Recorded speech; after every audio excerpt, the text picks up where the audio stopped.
All right, welcome everybody to the Ayn Rand Center UK and discovering great plays as literature and philosophy. Today we have Lisa VanDamme of, I'm going to say of the Read With Me app.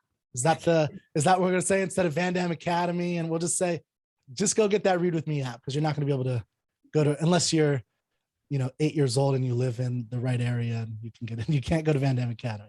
I wish I could, even at 36. So Read With Me app. And then we have Ann Ciccolella of Austin Shakespeare, the artistic director of Austin Shakespeare. Thank you for joining me. And we're going to talk about all of the 8 great plays. We're going to have a 12-hour discussion. No, I'm just kidding. Yeah. We're going to have a discussion about the Great Plays course. And now there's a book. It's been a couple years, but I love this book. And Ann Ciccolella actually recommended that I buy it. And then we are going to talk about Antigone, the first play that Dr. Leonard Peikoff talks about in this course. But before we get into that, Dr. Peikoff means a lot to all of us.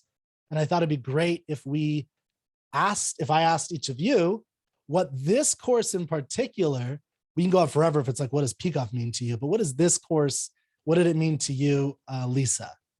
Sorry. A lot. Okay. And Anne. I will expand on that. But it's kind of overwhelming how much this particular course means to me. So to go back in history a little bit, history that connects with Ann Ciccolella here. I was a student at UT Austin. I started at McGill University in Montreal, transferred as a junior to UT Austin. And that is where there was an active objectivist campus club at the time. And I started attending meetings. And that's where I met Tara Smith, professor at the University of Texas, philosophy professor. And it was where I started really getting exposed to the ideas of Ayn Rand. And then I discovered this opportunity to attend a conference course, to attend a summer conference, and applied and was given a student scholarship to attend. And that first conference I ever attended, Leonard Peikoff was delivering his course, 8 Great Plays.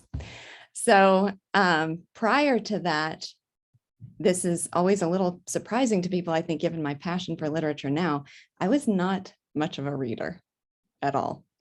And I think that's because of the poverty of my own education, that I had never been properly guided through the process of reading and what it means to absorb yourself in a something of great sophistication and worth. And I just basically felt like I didn't know how to read great literature. So this course, to put it mildly, was eye-opening and ultimately life-changing for me, because I now feel like my whole purpose and mission in life is to help people through that process, to help them to discover how much literature has to contribute to their lives and what is the process by which you access that value.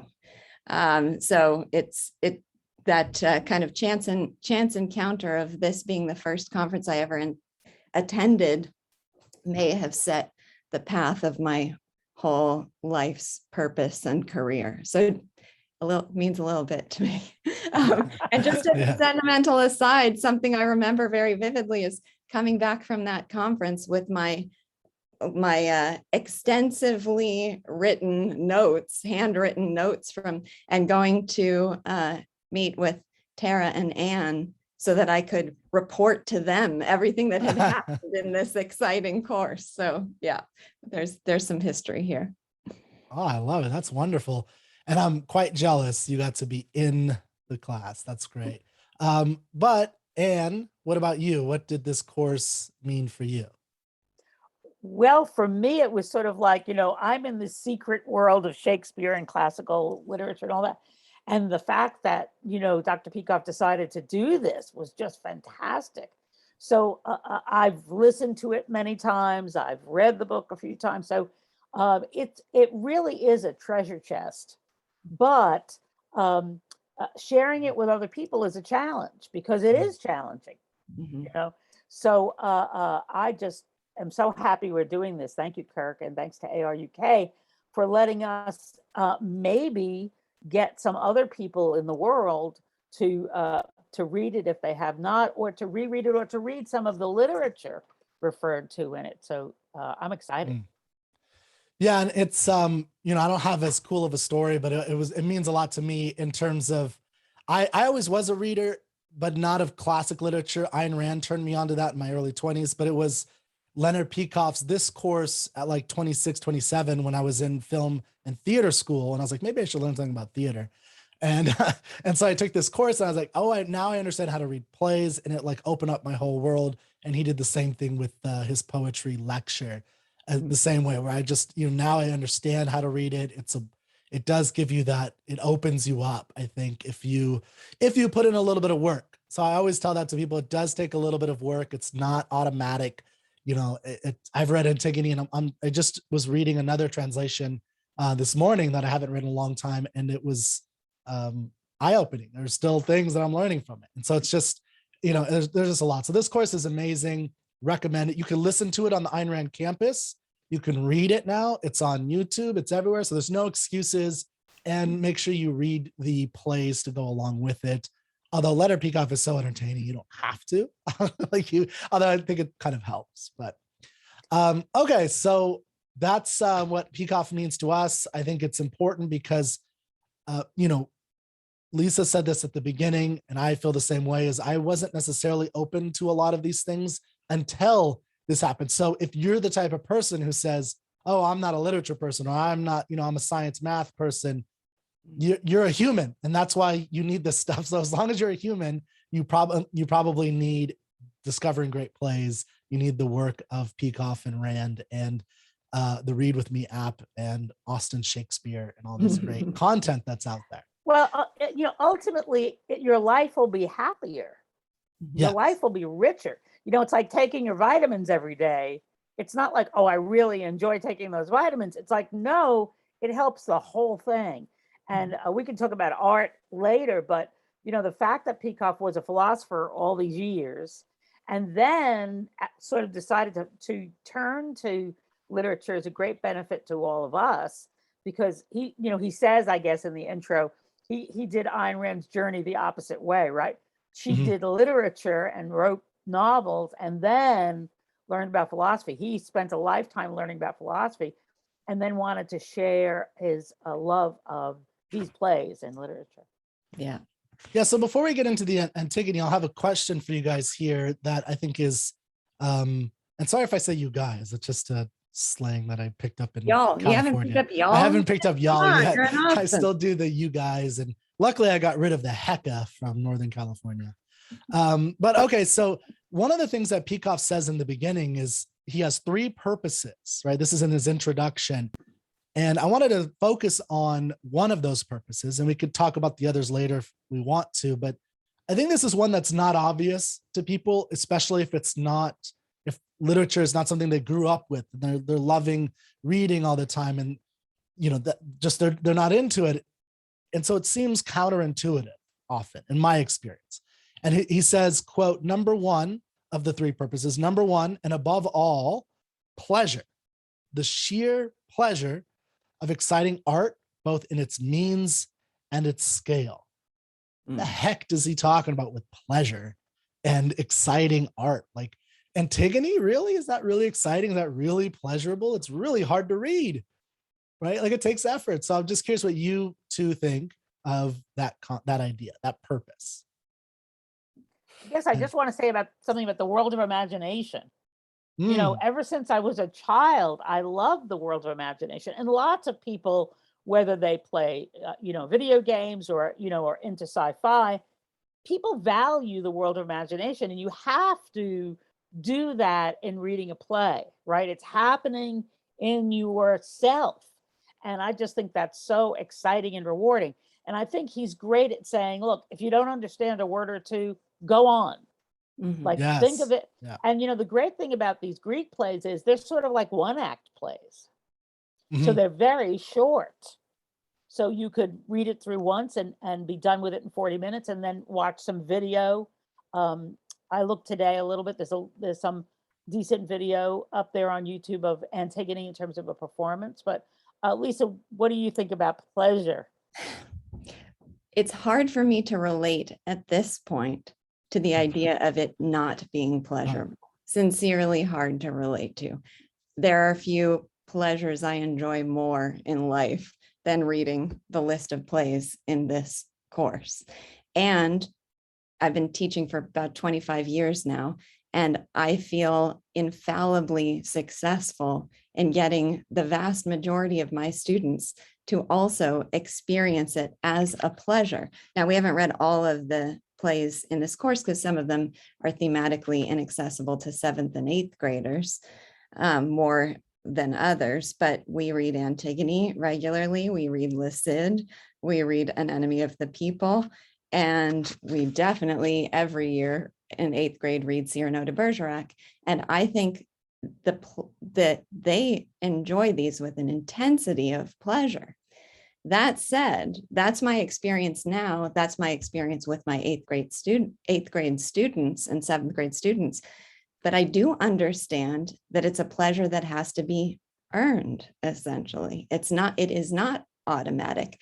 Now, I think the best way for it to be earned is for it to be taught, for it to be inherent in all of our educational experiences, that we are guided by a knowledgeable and passionate person through the process of reading these plays, taught what to pay attention to, what connections to make, what the significance of that is, how that, empowers us to understand ourselves and the world, and that step by step, piece by piece, they're guided through that process. If you are throughout the course of your education, then by the time you are picking up a classic as an adult and reading it on your own, a lot of that process is automatic, and the pleasure does come more immediately than it would for an untrained adult trying to take on the classics. So that's what I'm trying to do as a literature teacher, and with the Read With Me app, is take the process that I learned largely from Leonard Peikoff, break it down into bite-sized pieces, make it accessible, and then create the muscle memory for enjoying literature so that the enjoyment is more automatic after that. Yeah, I think those are wonderful. I agree, now that we have more and more content for people, like what we're doing on this show, like the Read With Me app, and then, honestly, I tell people, use some of the resources on the internet that isn't us sometimes. I mean, there are a lot of YouTube channels that do things that give you a synopsis. Personally, I know some people don't agree with me on this. When it comes to this really ancient works, I tell people, like in my literary canon club, that I'm going to spoil it for you ahead of time so that you know the actual plot, you know what's going on. Because when Sophocles was writing Antigone, for instance, everyone knew everything that was going to happen. Everyone knew what was going to happen in Aeschylus's Oresteia. They knew all the, back mythology, all the way to Tantalus and, the eating of each other and all that good stuff. That they knew everything about that mythology. And the same thing today. So we should know that too. And we have so many great resources to make it easier for you. And then if you live in a place like Austin, go to see Austin Shakespeare's, and, for Shakespeare stuff. And then, of course, now we have Read With Me app and all this great content out there.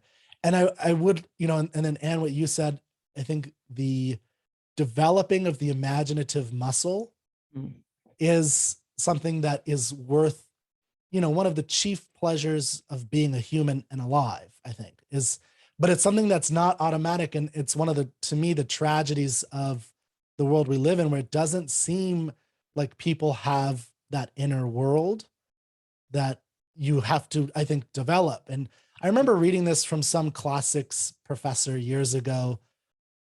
And this is kind of a harsh, I wouldn't say to actually do this, but he had this thing where throughout a lot of humanity, it was always considered a mark of high manliness, in a sense, to be able to be isolated. Like if you're thrown into a dungeon, right, and have an inner life, because you still have so much in you, right? Now that's not something you should do. You should not escape or, any of those things, but there is a value in building that inner life of yourself and your own imagination and being able to live with these characters.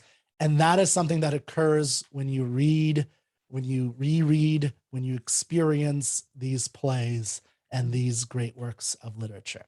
which this course and all these content is working on.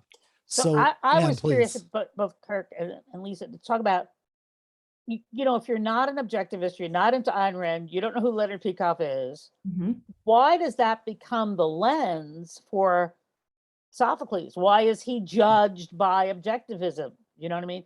So could you talk a little bit about the value that, you know, Leonard and objectivism uniquely brings to great literature that preceded Ayn Rand?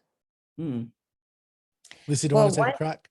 Okay. Sure. Two things come to mind immediately. There's a lot that you could say about this, but one is the people are often asking me for book recommendations. And one thing I say is that the Read With Me app is a list of recommendations, because nothing is going to go into that if it's not something that I consider very worthwhile and, you know, something totally worth your time. So similarly, something like 8 Great Plays or just the Romantic Manifesto is like a curated reading list for me. I feel like a lot of my self-education in literature came from just seeing what are the things that Leonard Peikoff, Ayn Rand considered worthwhile. I trust their standards because I very much was influenced by the philosophy of the Romantic Manifesto as well. So I know that that's a go-to list for things that I need to expose myself to. So that's one thing. And then with 8 Great Plays in particular, the methodological approach to reading a work of literature, it had never been, one of my pet peeves of literature education is the idea that every work of literature has themes, plural, themes, which just means anything where you can find multiple instances of it from within a work of literature. And I feel like that is chaotic and fragmenting and utterly unhelpful to just find a bunch of connections that you can make. You don't come away with an essence. So the idea in 8 Great Plays of identifying the theme of a great work of literature, the single integrating overarching theme, is so cognitively helpful and really allows you to take away an essence and gives more power and value from that work to you and to your life. So that's a curated list and really important methodological principles. So I'm going to say something maybe controversial. We'll see what you guys think of this, or you ladies think of this. Sorry, I can't help it. Y'all. Y'all. You know, when I was younger, I actually tried to avoid the y'all when I first moved to Texas, because I was like, oh, I'm California now. Anyway, so yeah, I'm curious about this. So one of the challenges with the lens of Ayn Rand and Peikoff is that it becomes your lens before you've really experienced the play. That's something I've experienced. So in other words, they're so good, they're so insightful, they've done such a good job of integrating it that you can only see what they see. And so you lose.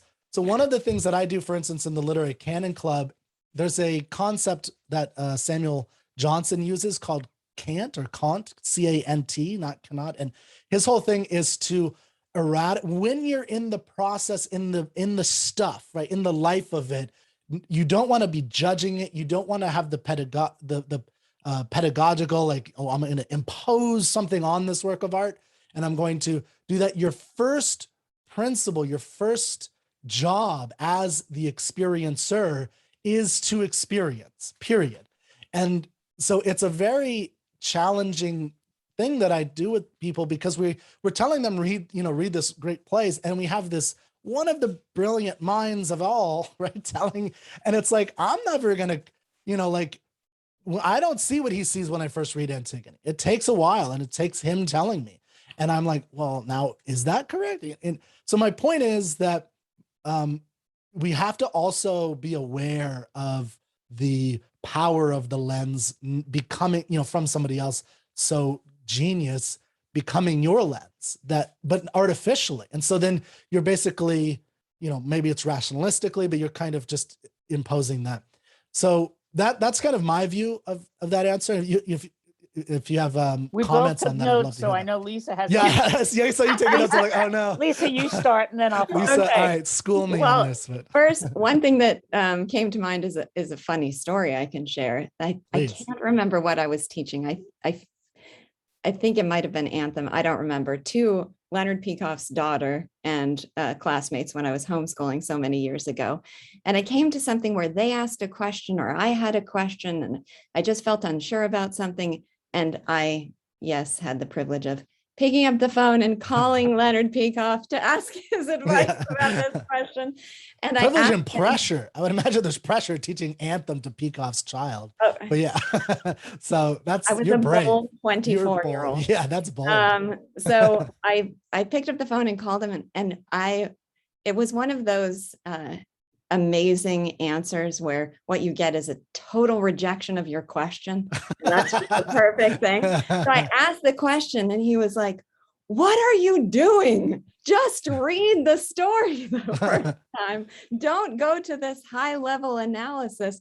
So he was giving me that very advice to, make sure that first you're just taking in what happens, and then over time putting the pieces together, but not feeling like you need this complete and definitive understanding where you can explain how each piece as you go along fits into that overarching understanding. Now, after so many years of doing this, I feel like I've achieved a great skill at inductive theme building. So with my students, I'll have them I'll act as if I do have that lens of what I think the totality means. But when I'm going through the material with them, I put that aside and I help them to make integrations within the context of what they've read so far and what they should be able to put together, and not some sort of connection to a grand theme that I see coming. So it is important for yourself as a teacher, anyone, to be making inductive observations actually accessible to you given what you've read, and to hold off on making those big conclusions. The other thing I just wanted to throw in there is you said you were courting controversy. I very strongly disagree with Ayn Rand's statement of the theme of 93, Victor Hugo's 93. Oh, wow. And Lisa has accidentally dropped from the call. Sorry. Oh, no. Kidding. I think what he says is absolutely true. kidding. I just have a different understanding of what the integrating theme. Now, I suspect very strongly, were she and I to have a conversation about that, if only, that ultimately the two views would just be reconciled. That's my belief, but I don't get to have a conversation. I only get to have a conversation with an article, a very small, delimited article. So it's not really that controversial. But yeah, it is important to use the methodology really as your lens, not the conclusion.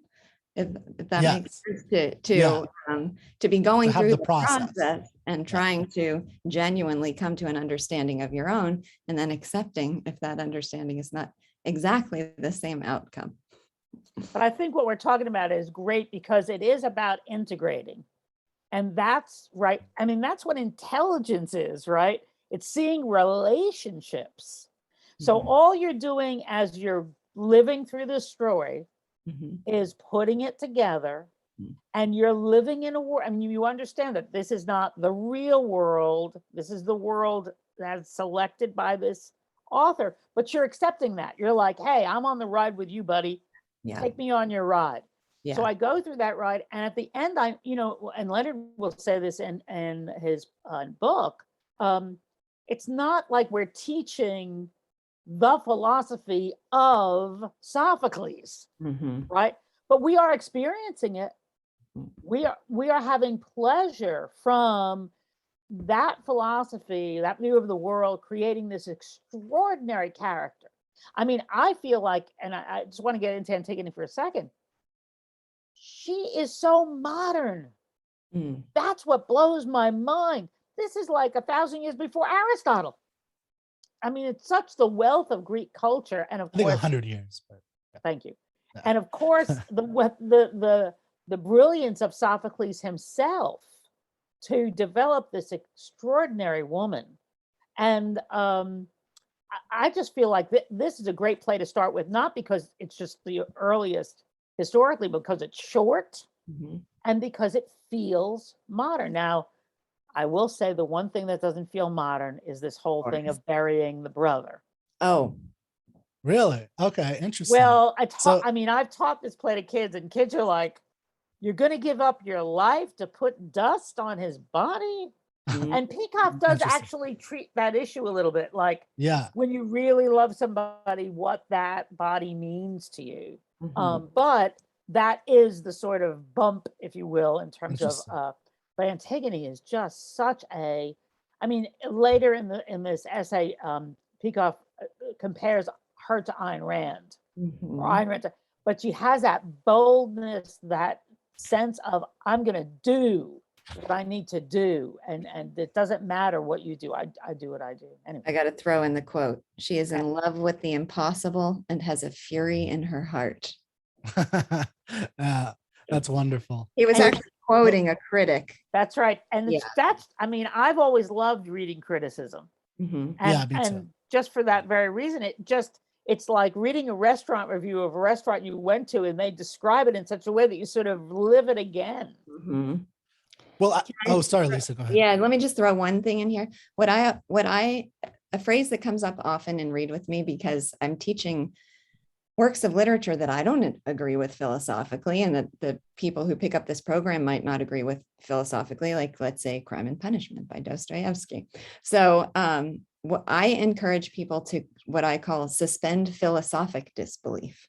So we all know the concept of suspending disbelief in terms of accepting things that happen that couldn't happen in reality in a work of fiction. But I ask them to suspend philosophic disbelief, put aside your own philosophy, don't judge what you're reading through that lens, immerse yourself in the story, be carried away on this journey, absorb this author's particular point of view, and then later, retroactively, you can judge where that fits into your own worldview. But if you don't take that approach, you can't enjoy anything that doesn't already squarely accord with your own worldview. You're going to miss out on things that you might disagree with philosophically, but they're always going to contain profound, if they're great works of literature, they're going to contain profound elements of truth, and just have a soul-stretching capacity in terms of the kinds of questions they get you to think about or even consider. And, you know, as the free speech advocates will remind us all the time, how strongly held are your own beliefs if you're not deeply immersing yourself in and exposing yourself to ideas that are contradictory with your own.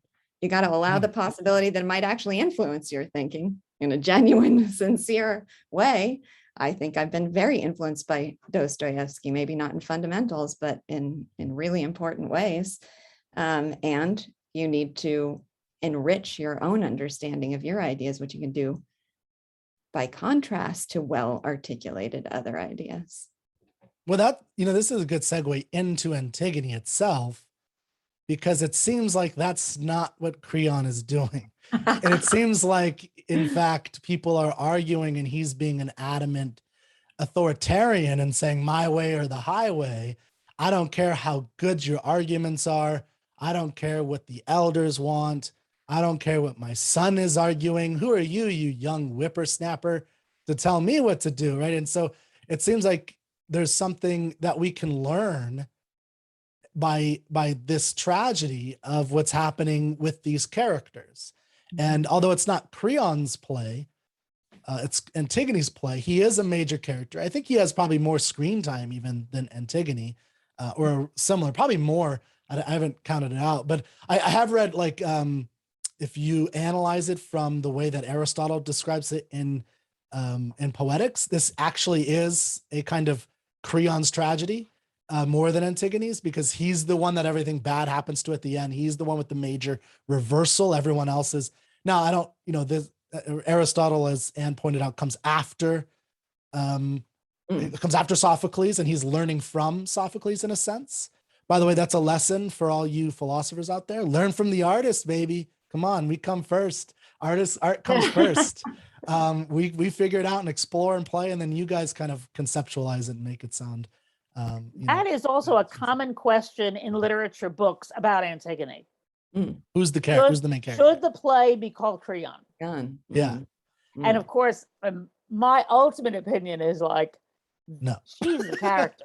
But I mean, I also, you know, as a theater person, I'm on everybody's side, right? When you're listening to Creon, I'm looking at it from his point of view, and it's that whole thing of like the state counts, and you can't just have these anarchists doing whatever the hell they want. So I think even, you know, when you read, you know, if we do Othello and you're reading Iago, you want to see the world through that person's eyes.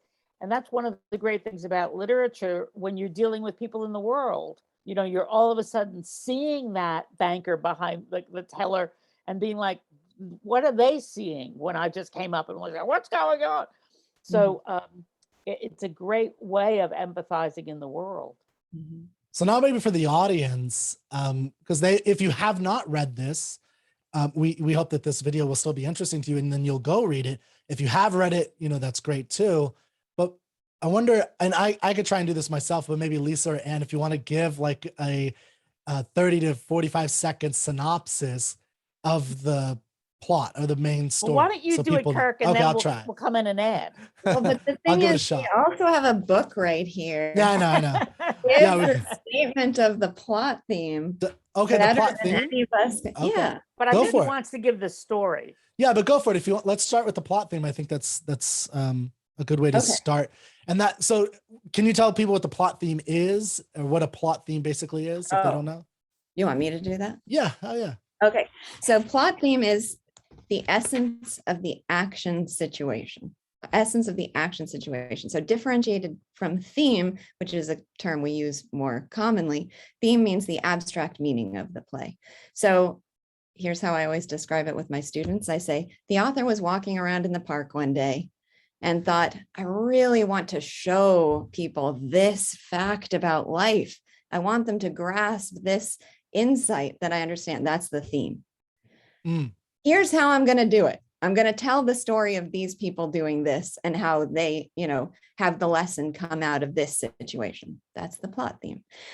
So plot theme is, in essentials, you take the main characters and the essential conflict between them and try to capture it in a sentence so that you're really grasping the core conflict that from which, you know, by experiencing that conflict, we come to an understanding of the abstract meaning. Is that sufficient? Oh yeah, no, that's great. Okay. Thank you. So for Antigone, Leonard Peikoff's plot theme, his statement of the plot theme was, a young princess defies a powerful king over a moral issue. A young princess defies a powerful king over a moral issue. And so what that does is capture the identity of the antagonist. That one's a girl. She's young. She's probably 13. Yeah. Because she's unmarried. Yeah. And at that time, she would have been like 13, 14 at the most.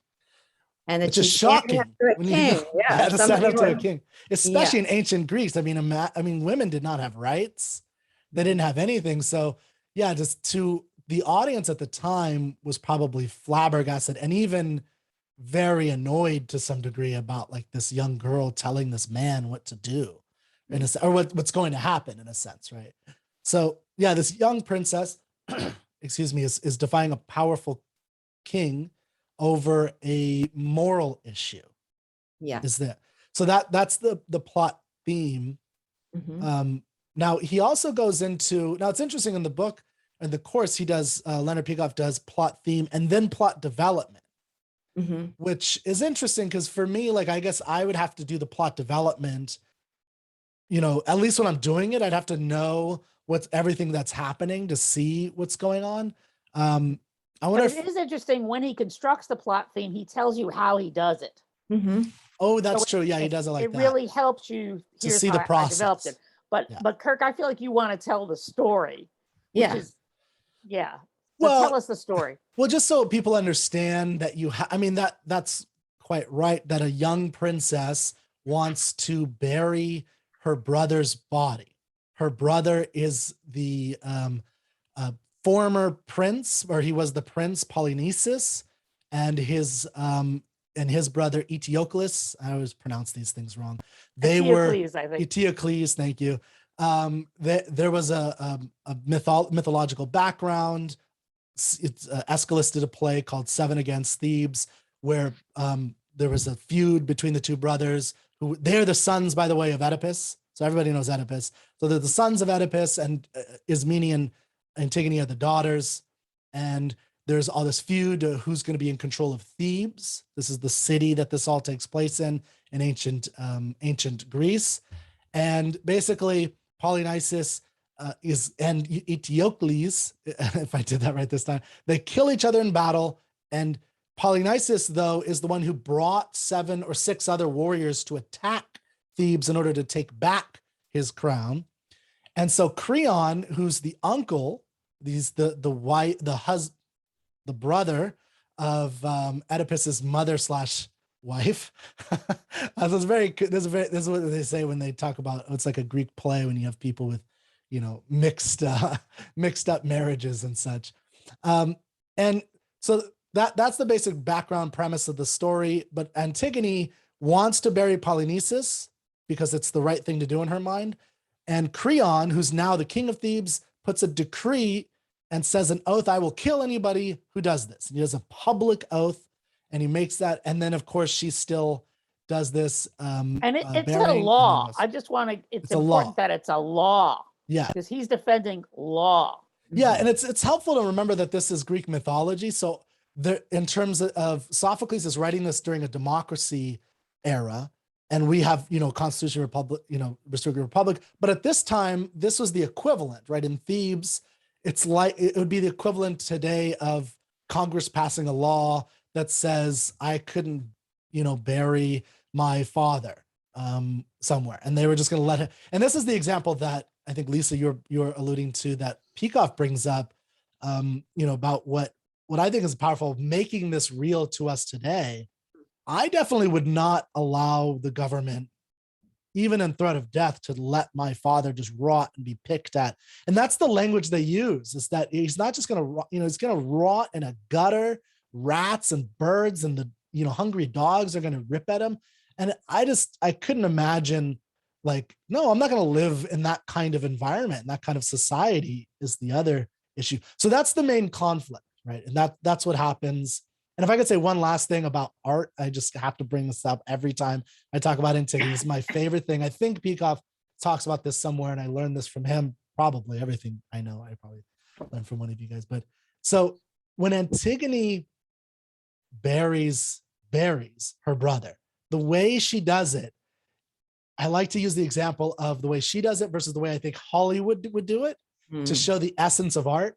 So what she does to defy this decree, and she doesn't do it in order to defy it, she does it just to, to bury Polynices, is one translation is thirsty dust over a desecrated body. And a sprinkling.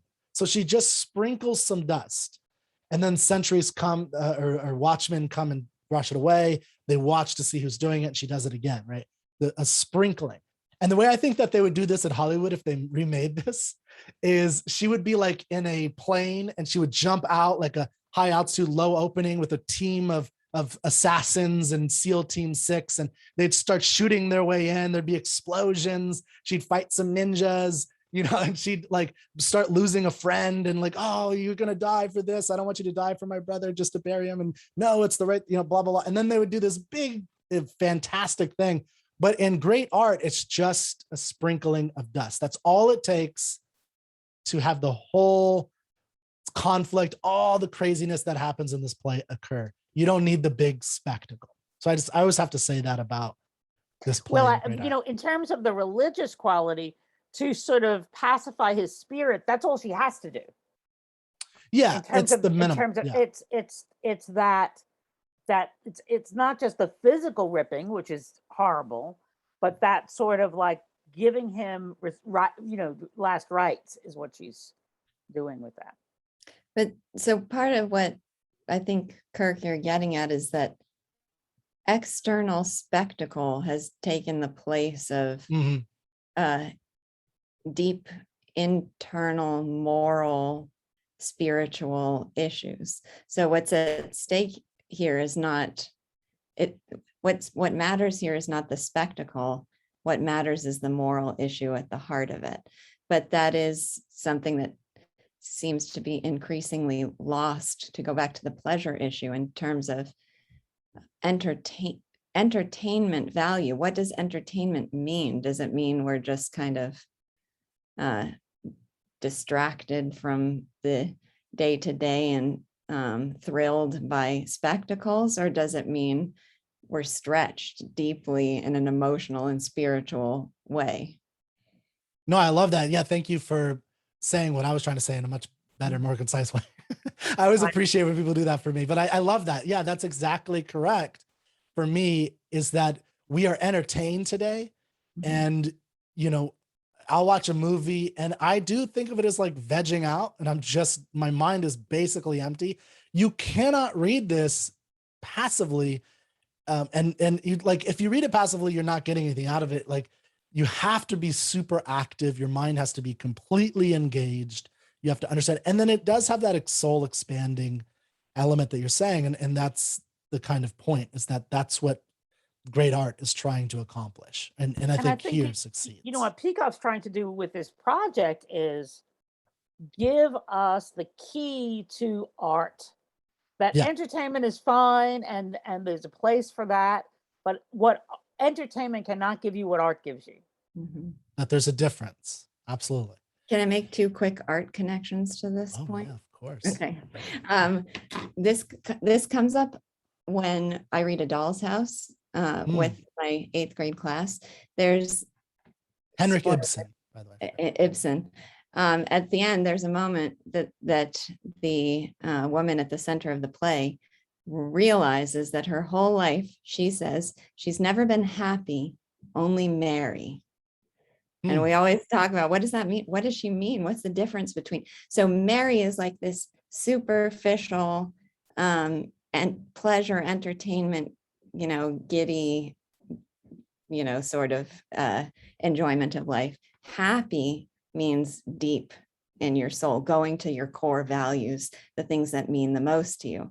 And then that comes up. I always love telling them, remember that that moment, because it's going to come up again in another work of literature we read, which is The Fountainhead, when the people go by in the car playing the banjo, and, free for the weekend, and this is what life is all about. And Rourke is standing there looking over one of his great architectural creations, feeling the depth of joy that comes from seeing your greatest ambitions realized.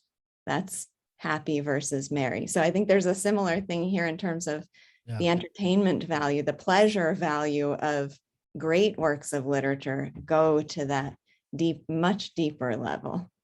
Oh, that's awesome. Yeah, I love that. I think there's just so much we can, this depravity of art that we live in. I think we are depraved artistically. And so people don't even recognize it. And that's the work we're trying to all accomplish, is getting more people to recognize that art is a totally different category from what you're probably used to. It's a whole new field, a whole new just experience of life. And there are movies that are on the level of art. And that could be another thing to talk about. But so a plug for Lisa, you have but you do have a Clubhouse show as well, weekly, monthly, bi-weekly? Bi-weekly. Okay, bi-weekly of a movie of the bi-week. Basically, what's it called? It's called Take Two on Clubhouse. Yeah. So where they do talk about that kind of thing. But I'm sorry, Anne. That's great. No, I didn't know that. You gave me a gift there. Yeah. So there are great art forms everywhere, of course, and are great examples of art. Now, maybe returning to kind of finish any comments on Antigone that we may have. So we talked a little bit about the synopsis, the plot theme, and then a little bit of the character Creon, who's kind of a staunch authoritarian. You have then Antigone, who's this, again, I like to think of her as like a 13-year-old girl who is defying the king. Now, I'm curious if you have any views of Antigone and her uniqueness in the history of literature. And Anne, I don't know if you had a thought on this. Sure. I mean, I'm just nodding because it's like there is no character that has her certainty. Like she never wavers. And there's wonderful plays within this book, like Joan of Arc. Joan of Arc wavers. Antigone, and I guess I also want to say this play is so tight, meaning there are very few characters, but they're all in tremendous conflict. Yeah. Each to the other, there's just a no flab, right? It's all really, really strong. Now, Lisa, do you have anything on? I don't, it's not one that I consider at the core of my repertoire that I know it really exceptionally well. There are some that I do, and this isn't one of them. I tend to teach Antigone every 3 years here at school because we are on a 3-year history cycle. So I'll often teach it when we're learning ancient history. But I was thinking about this question of, is Creon at the center or is Antigone, who is it really about? And I think it is that what Anne is saying about Antigone, that regardless of what Sophocles' intention is, or regardless of the time on stage, or regardless of even how thematically how it ends up adding up, people are just so captivated by the character of this girl and her strength and the way she is able to articulate that strength. I just love the moments where, Ismene comes around and wants to die with her, is willing to die with her. And she says, no, may not die with me. You don't deserve to die with me. You didn't take this. You don't deserve to die with me. If you can create a plot situation character where she says that and it makes sense, and it's powerful, that's I also want to add, in terms of the Ayn Rand fans, that Peikoff brings up Kira in We the Living. And I think that's a great sort of reflective point. It's a different character, but the level of passion that she has for life, I mean, that's Kira's piece, right? That she's willing to die for it. Yes. And so is Antigone. Well, okay, so I have if you have a few more minutes, I have a question about something that maybe a process we could try to do, and maybe this is where we'll finish with an understanding of this whole thing, and hopefully this will bring some value as well, for all of us and the video of audience. If you're trying to explore and understand Antigone and this great great plays course, Discovering Great Plays course. So there is a traditional or a normal way in literary analysis that you'll have of this play. And this play, because it's ancient Greek, has been analyzed so much over the centuries, millennia, that there tends to be a generic way that it's understood.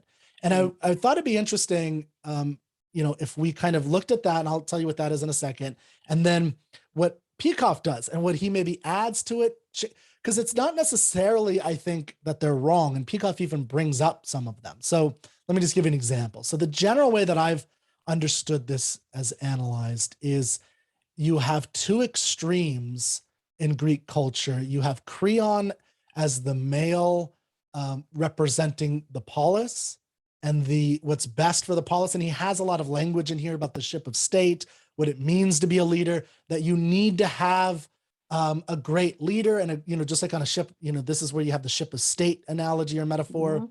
And when you have that he even has this example of that allows you to have friendships, that allows you to have families. If you're in a chaotic state, you can't even have friends because you're all dying and miserable and primitive barbarians, right?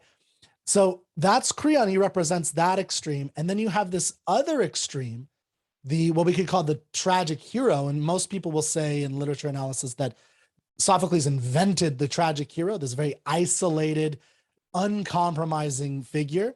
And they'll use, and Antigone is one of the classic examples of this. And she represents what is called in Greek the oikos, or the immediate family. And so she even has an argument, which is really bizarre because Greeks had a lot of bizarre arguments sometimes. You should if you haven't read the Oresteia, the argument that they have that Apollo gives about why Clytemnestra was not Orestes' mother. It's a very interesting argument.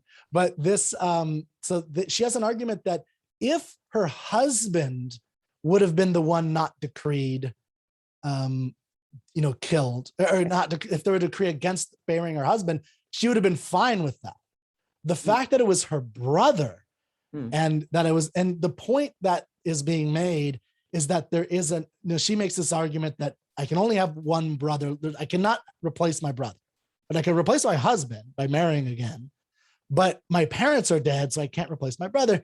But I think from a Greek perspective, and again, I think this history of analysis that has come to us is that this oikos means her immediate family, and she's going far to the extreme, and she's saying that this above everything, including law, and then Creon is going the far to the extreme the other way. And so that's where the clash is. There's an inevitable tragedy. That's the tragedy. They've both undervalued, overvalued the wrong things, and they need to compromise essentially. And that's how it's usually put. They need to kind of come to some kind of middle ground. And this is, Aristotle talks about this in his Ethics. So I'd just be curious. Now, Peikoff has a completely different final analysis. And, I think it's a brilliant final analysis, but it does help for me to kind of see the process of, okay, so this is in the play, this kind of polar opposites, they're clashing, there's a conflict in there. But then Peikoff has this, okay, it's actually about this princess who's defying this powerful king over this moral issue. And that's really what's going on. So I was just curious if you had any thoughts. I just want to say that. something about moderation, because that's really what you're talking about. Yeah. The play does not speak for moderation. There's no ode to moderation. Now, we look at Greek philosophy and say, oh, the golden mean. That's what they were all about, including Aristotle in the Ethics, right? So the play, it starts out with, man is great and so on. It has all that in the opening. But I think the experience of the play belies that interpretation. Interesting. I think that interpretation is coming from our interpretation of Greek philosophy, which is true. Aristotle wanted the mean. Yeah. But this play, when we read it, sets us on fire, I think, in terms of we are on her side for that extreme, not Creon's extreme. Mm-hmm. We understand it, but so on. I don't know, Lisa, you want to say anything? Well, I want to acknowledge feeling pretty out of my depth in answering that question, because I don't feel there's some works of literature where I feel I can make a definitive case for what the theme is in a kind of final way. This is not one of them. I can follow Leonard's thinking process perfectly well, and it makes a lot of sense to me, but I don't feel like I independently can say, yes, absolutely, that's what this play intends to communicate to us. And then in terms of the context of history and past criticism that you're talking about, I do know that my daughters, who both studied Antigone at VanDamme Academy and came away with a very definite view of its meaning and what they loved about it, then went to Thomas Aquinas College, a great books school, where they also read Antigone and were like, what's happening here? This conversation is utterly different from the one that they'd had here. So I think their experience is exactly what you're describing, and how those reconcile with each other, I'm not sure. But personally, ultimately, I don't really care. This is that issue again of us being dazzled by Antigone. There is, whatever the ultimate conclusion about Sophocles' intentions or how it all fits together or how it fits into Greek culture, we're all going to watch this play and be totally transfixed and dazzled by Antigone, and that is very real, and that is something important. So if we end up giving that an inappropriate focus in terms of the statement of the essential theme, that's all right. If we come away with a deep understanding of what is so uniquely impressive about this young girl and her interactions with the other characters, that goes a long way just on its own. Yeah, I mean, that's an interesting point that I need to try to remind myself of, because sometimes it could be really easy to become nerdy about literature stuff. And so, like, you know, seeing what what different people have argued over time, or which to a lot of people who aren't necessarily specializing in literature, that is a serious, like, who cares at this point, right? It really is like, oh, you know, I just want to have a good character. And one thing about both of your responses that I noticed to my, you know, rant was that whatever the analysis, or even Creon's, you know, maybe we could try to, he wrote 125 plays, or 123, 7 of them exist to the that we still have. And we could say something like, we can't really say much about what he really intended, is one thing that's, you know, just true. People try to, and it's one of the challenges of him. But either way, no matter what, no matter how much analysis, no matter how many, all these I've read like 3 translations. I've read I've taken courses on it. Antigone shines through magically, somehow, like through all of it, through every lens that you put on it. There's something magical about what Antigone, not just the play, I mean the character in particular, and her adamancy of her uncompromising vision. It's just so, you know, powerful that there is a value in doing the kind of external at the end judgment of it. But even if you never get to that level, if you just meet Antigone, just meet her, that's it, you will be forever transformed. And then all this other great stuff we can have some fun with. It's great. Let's have a cocktail and talk about Creon versus Antigone. And, you know, if you want, because I'll nerd out with you, but if not, just freaking meet Antigone and Haimon. I do actually like Haimon. I mean, he's the fiance, and he's not as strong as her at all. He comes across a little bit as like whiny to me sometimes. I don't know if you thought that, but he's a little whiny to me. He's like placating his father at first, which bothers me. And then he's like, but Dad, don't kill her, maybe. You know, like Antigone would be like. I think that's his approach, though. I mean, I think he's trying to, but what I'm saying is, like, in my view, he should be like, you're wrong. This is evil. It should be like this fiery, passionate thing. But instead, you know, he's trying to be persuasive. Anyway, that's what I think. Yeah, no, he's trying to be persuasive for sure. But my point is that, you know, we can nerd out about this stuff, or I can. If you want to with me, I'll always do that. But go meet Antigone. Thank you. Well, I hope we'll do more of these. We didn't mention Don Carlos or Monavana, but we've mentioned all the others. And I was so glad, Lisa, when you were on Facebook, people were like rallying around the idea that, you know, there's such a treasure trove in literature, and this really has the key to unlock it. So thank you for all your good work, Lisa. Oh, thank you. Thank you. Okay. Well, thank you, everybody. And we're going to sign off now.